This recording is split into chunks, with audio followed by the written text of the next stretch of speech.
Hey you guys, I am on day 10 of this journey, and well, day 10 to you guys is actually rearing very close to the 3-month mark. At the end of this month, I think like the 29th or the 30th will be my 3-month mark in the car. So don't hear what I'm about to say and be like, oh my God, 10 days? Girl, you can't. No, it just is what it is, right? So we're gonna just delve a little bit deeper right now. So in what I am currently experiencing, truth be told, the only thing that comes with it, like the only discomfort for real, is just a crick in my neck at times. That's why I do the HydroBid so much, and that's why I would get a massage, right? But the only discomfort that comes with it for real is sometimes wanting to have a bed, I guess. But other than that, being able to get up and go, being able to see different things, being able to run around with the dogs and frolic and like field and stuff like that, like a little fairy that I am, I absolutely love it. Let me see. The biggest drawback for it is needing the constant money for gas to move around. The biggest drawback for it is needing to eat food and like cook or whatever. And the only time when I run into an issue with that is like, God forbid, I didn't have enough money for my storage bill. So I like my grill or whatever is locked up, or it's just cold. Like if it's cold, I really don't want to cook. Like I hate cold weather. Hate it. Like I do not like being anywhere cold. So whenever it's cold, I'm for sure 100% not firing that grill up. And that's a big drawback for me because like if the time is just late, then I'll probably end up eating some type of fast food. And lately I've said, you know what? I'm not really caring how much it costs for real, but say it like this: fast food might not cost you a whole lot of money in the moment, but it can cost you your life. It can cost you your health. You know what I'm saying? So lately I've definitely been bigger on drinking more smoothies, drinking more fruit juices, eating healthier meals, as in like Asian cuisine, you know? So dabbling, going into like Jamaican restaurants and stuff like that, Caribbean restaurants and stuff like that. But I've realized, me as a person, I grew up with certain cultures, and I want to experience more cultures. Like I want to appreciate more cultures. I want to taste different things. So I'm not always just running into the Caribbean restaurant. I'll be honest with y'all, right? Let me see what else you can do. I definitely am a health nut in the way of going and grabbing healthy snacks. So if you're gonna snack healthy, right? And this is exactly why she be just jumping through the thing. I could redo this fence. Snack healthy if you're gonna snack. Snack on peanuts, snack on dried fruit, snack on freaking. Yesterday I got me some banana chips. They tasted tough as a brick after a time, but I'm gonna make my way through these banana chips. I thought they were the same, like plantain chips, but I'd be forgetting that banana chips and plantain chips are two different things. So they're not as good as plantain chips in my opinion, but I should go get me some plantain chips when I get through that banana chip bag. But yeah, the biggest thing I would say, the biggest drawback is the slight discomfort, which is like to that reply. You just get a massage. You could just go on the HydroBid. The Planet Fitness membership that I have, the Black Card membership, I believe is like $30 a month. So you get what I'm saying? Find ways to do comfort, right? But that's kind of the biggest drawback. But for me, for real, I think, now if you were to choose to go on this journey, it will be a lot different because everybody's situation is different. But for me, my biggest drawback is feeling like a little bit of the isolation, right? And I was just watching a video where it said isolation is good for you. Isolation is when you're gonna go on to your next level up, and you need to speak to God, and you need to hear things from the universe, and you need to study more, read more, like just be more accepting to the signs that you might see. And 100% I agree with it. I have been seeing a lot more stuff. I have felt like I've gained different levels of clarity and things like that. And my biggest thing that I'm trying to work on is not feeling lonely in my being alone. Because sometimes you need to be alone so that you can see who you really are. You can think, you know what I'm saying, outside of all the outside noise, outside opinions, things like that. That's why a lot of time I'll be riding around with the radio and I'll just turn the radio off because I need to just hear my thoughts. You get what I'm saying? And that's why if you follow me on Instagram, if you follow me on TikTok, you'll see I do post a lot of motivational type videos because I am actively working on reprogramming my own brain, my own inner critic, my own, you get what I'm saying, stuff like that. So the biggest way that I have dealt with that feeling of isolation, that feeling of loneliness is initially, the reason why we're in this position anyway is this little bugger that's always chewing everything up. I had her, you get what I'm saying? And I started to see when we would go different places that she was lonely, that she just had me, but she was yearning for that companionship with other of her species. So then we found Panther, and I honestly, both of them were going to go to a shelter or to a owner or whatever, but as God would have it, I feel like my animals truly chose me, and I feel like they were what I needed. People might think that you need an animal. No, they need you, or you need them, poor soul. So they don't need you, you need them. And they were exactly what I needed, and they helped me to kind of combat that isolation, combat that loneliness. And they are funny as hell, but sometimes they're just annoying, just like any kids would be, basically, right? So I saw that she was lacking that companionship with her own species, and every time she would see a dog, she would want to play, she would want to run. She, even still now, I was getting on them yesterday, cussing them out, because they are such sweet dogs, and they are so misunderstood as, you know, pit bulls. So the fact of the matter is, people see them and they immediately get scared. I mean, it's the equivalent of like being a black person in America.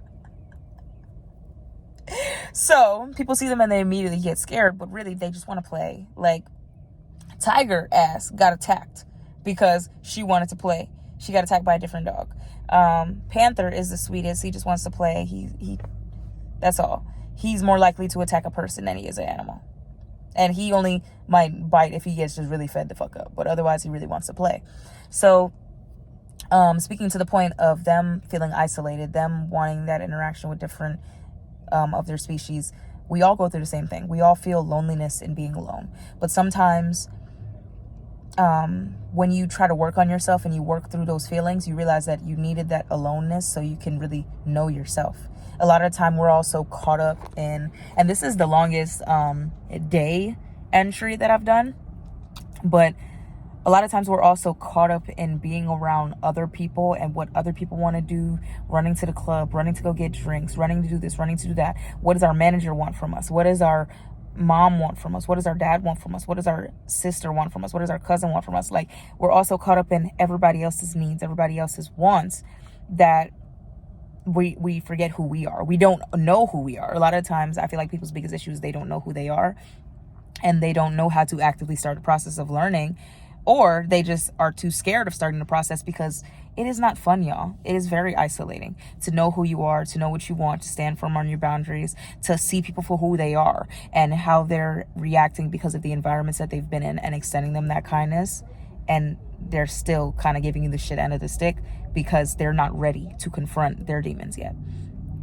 And a lot of times you can't force people to confront their demons, but it is hard being around people who have not confronted their demons, who have not let their shadow coincide with them, opposed to being the dark side of them. They're letting their shadow and their light intertwine like yin and yang. So a lot of time people are stuck in their shadow, or they're ignoring their shadow. They're scared of their shadow. So when you've done all of the conscious work, it's hard to be around them because you see them for exactly who they are, or you see them for the inner child that's acting out. And when you try to call it out, it doesn't go over the best. So that is my biggest part of why I have certain lonelinesses. And I had to ask a friend a little bit earlier, what is my problem? Like, what do I do wrong? What is my downfall? And basically they told me that my biggest issue is that I keep a wall up, that I feel like everybody's going to do me wrong. I feel like this, I feel like that. And I can see that. I hear that. And to that, I will accept it. But I do also say that when you've worked on yourself so much, you're not willing to let certain energies around you. And you kind of spot stuff quicker than you would think that you do. My mom's biggest thing when I was a kid was my daughter. I don't want to cry. My daughter, I just pray that you have discernment. I just pray that you get discernment. I just want you to have discernment. And I used to be like, what is wrong with her? Why does she keep saying that word? Like, why does she keep pushing that on me? Talk about she just wishes I have discernment. And now I can say, Mommy, I have discernment. And sometimes I hate it. Sometimes I hate having discernment. Sometimes I hate seeing people for who they are. Sometimes I hate that I have evolved beyond a certain point. Sometimes I hate that Mommy forced me to read so many books, and now I love reading books. And I educate myself beyond where other people are willing to educate themselves. So it makes me lonely. It makes me lonely because it feels like I'm all alone. It feels like I'm the only one willing to learn, willing to change, willing to try to see what I'm doing wrong and try to fix myself, try to do the work. Because therapy is just a mirror. You have to go home and you have to work on yourself. The therapist is not going to boom, fix you, Shazam. You have to go home and work on yourself. You have to read some books. You have to watch some videos. But the sad thing, I will tell you about that, once you start to do that, everybody will start to fall off like flies. And you will feel alone. You will feel so alone.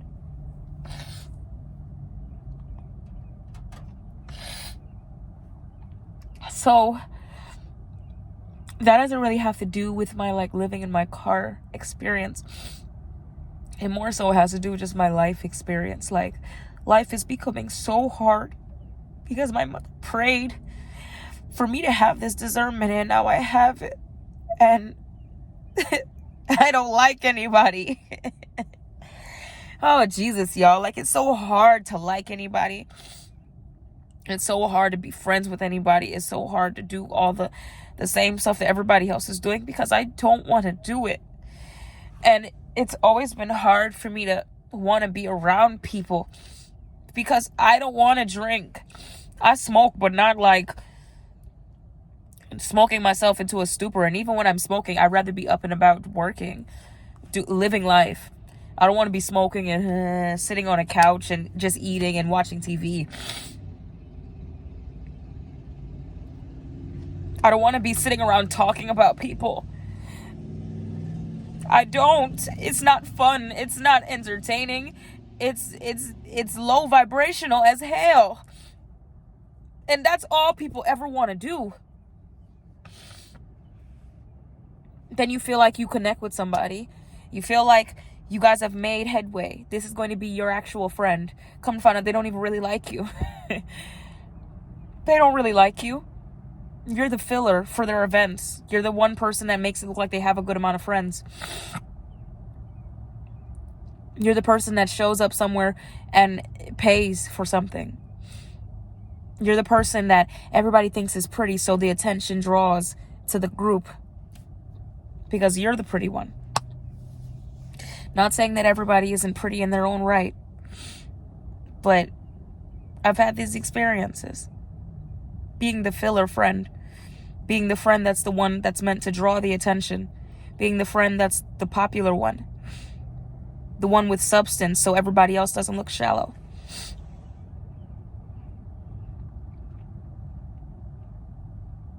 And I hate to... Obviously, you guys see I didn't just press record while I was crying. The tears are flowing because these are things that really sit on my heart. Like, it's hard. I won't lie to y'all. It's hard. It's hard having a light that nobody else has. It's hard wanting to educate yourself beyond your surroundings and not knowing if you'll ever find anybody that's like you. It's hard. It's hard. It's hard having family that doesn't give a fuck about supporting you. It's hard. It's hard.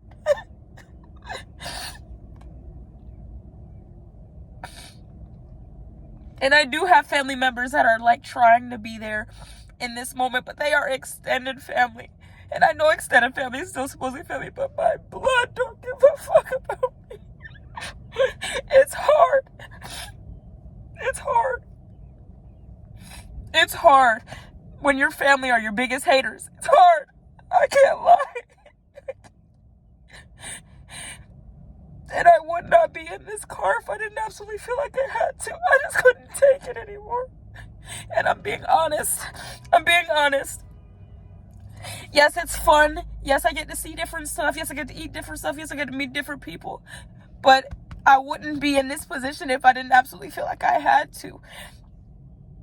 I wouldn't have ever stripped if I didn't absolutely feel like I had to. I would never have done half of the things that I've done if I didn't absolutely feel like I had to. Because whether people aren't there for me the way I feel like they need to be there for me or not, people are not genuine. People can't stand to see that even when you have nothing, you don't have any material possessions, people will hate on you for who you are. Hate on you for the shit that you can't say, here, take it. Because I'm tired of having a gift. I'm tired of it. I'm tired of being alone. I wish I were the person that could sit in a group of people and pretend like nothing else is going on in the world and just sit and talk shit about people all day and go to drinks and smoke and do drugs and all that other shit. I can't. It's not for me. It's not for me.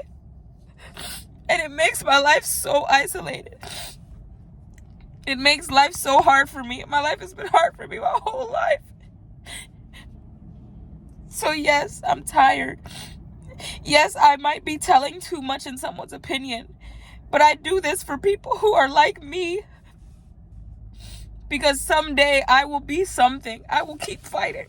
I'm going to keep fighting because someday I'm going to be something. And I already am something because I already love myself. I'm already not willing to stand for the bullshit end of the stick that people are willing to give me. So I'm already something. But someday, I guess material possession-wise, life-wise, career-wise, I will be something to the world. And that's why I do these videos. Because somebody is watching this. And that's why it's on my heart. I can feel it. I feel it. I feel it, y'all. I feel it. Somebody's watching my videos. And somebody is inspired. And somebody, even if I might not become anything, I might not accomplish whatever. And quite frankly, I don't even believe that because everything I set my mind to, I do it. Somebody will watch my videos and somebody will become exactly who they need to be because I'm sitting crying on camera.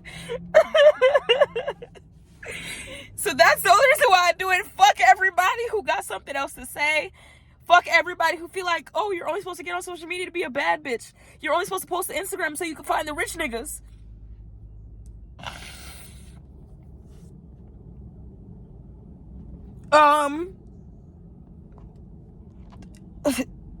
You're not supposed to let everybody know what you got going on. You're supposed to pretend like you have life figured out when nobody has life figured out. When every second the government is trying to throw something else at us like we're in the fucking Hunger Games, literally. It's becoming a lot less like a dystopian society, like just a book to read, and we are living in the middle of it.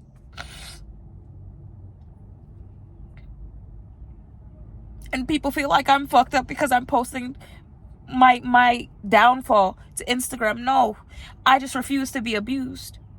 I just refuse to be abused.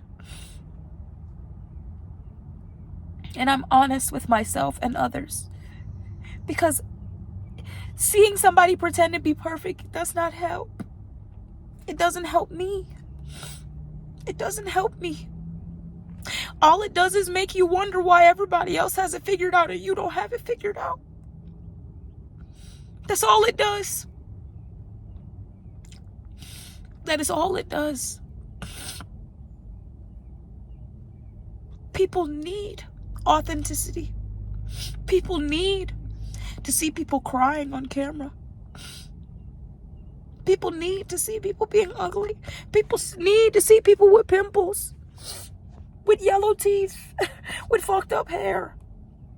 People need to know that people can't pay their bills. Fuck the people that take it and say, ha ha, yeah, ooh, look. Finally she's going through it. When really, no matter how much I feel, my sadness doesn't stem from living in the car. My sadness stems from my life. That's where my sadness stems from. Living in the car is just something I've done 50 times when I was a kid. Lived in basements with fucking mold. Lived in hotels for months on end, not knowing how I would get out.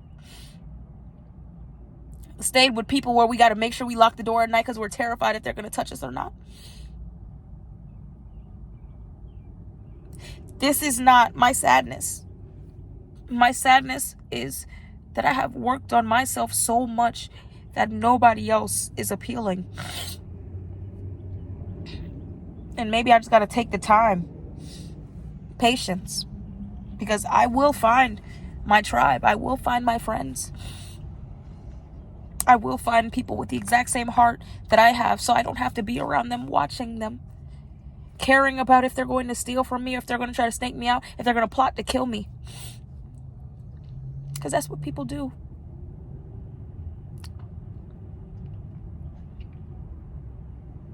I would like to be around people that don't need me, so they're not using using my face, using my personality, using the money I make, aligning themselves with me so they can make money too, because they ain't making shit. And I'm gonna say it, they ain't making shit by themselves. Yeah, that's what happens in the strip club. If anybody that knows me watches the video, bitch, you know who you are. Bitches know who they are. Y'all, it's a lot. It's so much. But living in the car is not what is the stemming from my sadness. Quite frankly, living in the car is the liberation. Being willing to not tolerate anymore, to the point of not giving a fuck what people got to say, and choosing to do the unorthodox thing, because that's where my peace comes from. I watched the videos of Mother Nature. Her name is Nat, basically. She's on YouTube. And that's what gave me the little bit of the inspiration to say, fuck it, I can't take this abuse no more. I cannot take people trying to convince me I'm this, convince me I'm that, trying to deter me from doing stuff, trying to crush my dreams, trying to crush my spirit. I can't take it anymore. I'd rather live in the car. That's how my situation panned out. So this is oof, y'all, I guess I just had to, this is like therapy for me. This is like group therapy. I guess I just need to get that off my chest today. But I love y'all. See y'all in the next video.